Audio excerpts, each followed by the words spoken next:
जो एकाग्र होते हैं उनके कार्य भगवान क्या क्या कैसी लीला से कर देते हैं। वृंदावन में हो गए जुगलदास बाबा, उन्होंने भंडारा करवाया तो लकड़ी चाहिए थी 50 मन। अब लकड़ी के टाल वाला बोले बाबा तुम्हारे पास पैसे पहले के निकलते, वो पहले के पैसे जमा कराओ, लकड़ियां 50 मन हम नहीं देंगे। बाबा के पास कोई पैसा नहीं और भंडारे के सामग्री आए और लकड़ी के बिना बने तो बने कैसे। अब एकाग्र हुए बाबा ने ठाकुर जी को कहा कि महाराज लकड़ियां तो है नहीं, टाल वाला देता नहीं और साधु संत आएंगे और भक्त लोग आएंगे, भोजन जिमाना है, अब क्या करोगे महाराज, आप ही का तो है।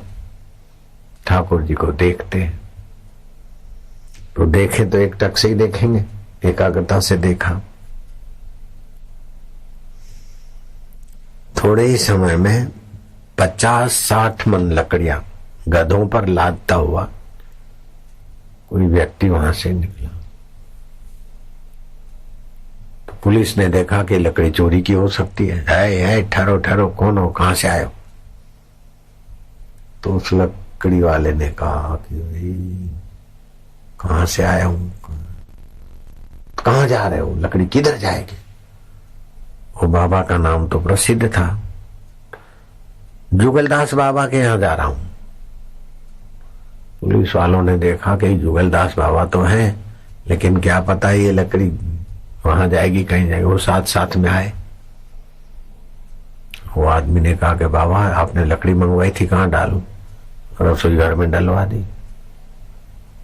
वो लकड़हार को बुलाया कि देख भाई पैसे तो नहीं है तेरे को। अरे बोले बाबा कोई बात नहीं, जिस भगवान ने प्रेरणा किया पुलिस को वो सब हो जाएगा। वो लकड़ी डाल के चला गया। वो चोरी के दोष से बच गया और बाबा के यहाँ आने वाले भूखाई से बच गए। कैसी व्यवस्था है। अब वो सचमुच में चोरी की थी या क्या थी वो वर्णन नहीं आता है, लेकिन संतों के कार्य प्रभु आप सवारे। एकाग्रता से भजन करते हो तो आपको कोई समस्या आती है और भगवान को कह दो तो न जाने किस रूप में क्या किसको प्रेरणा करके कैसा हो जाता है पता ही नहीं। क्योंकि एकाग्रता साक्षात उस परब्रह्म की सत्ता से जोड़ देती थी। एकाग्रता हो तो प्रार्थना करो, गुरु भगवान सुनते हैं, गुरु को भगवान को वो अंतरात्मा।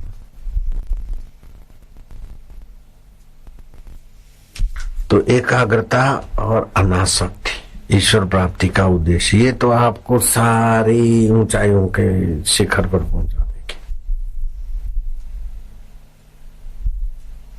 रमन महर्षि भक्तों के साथ घूमने गए।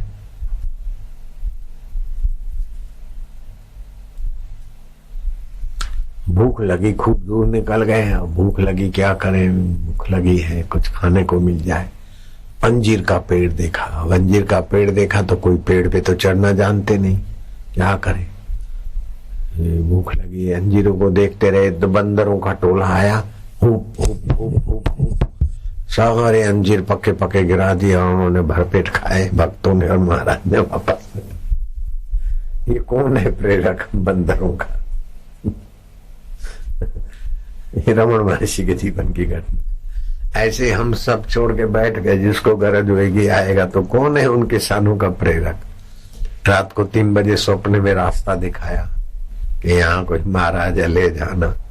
3-4 बजे और सुबह सूरज उदय होता है, सूरज की लालिमा भी दिख रही और पगड़ी वाले भी दिख रहे। वो कौन है ऐसा। एकाग्रता से भगवान के साथ सीधा संबंध हो जाता है, फिर प्रकृति सब व्यवस्था कर देती। इसका मतलब है नहीं कि आपको जंगल में फल और दूध कोई दे जाए इसीलिए एकाग्रता करो, नहीं नहीं, भगवत प्राप्ति के लिए करो। भगवत प्राप्ति संसारिक एकाग्रता का अभ्यास करो। एक टक देखो, ओम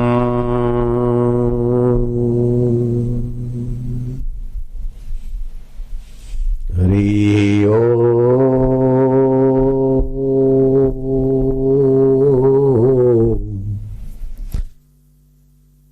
हरि ओम।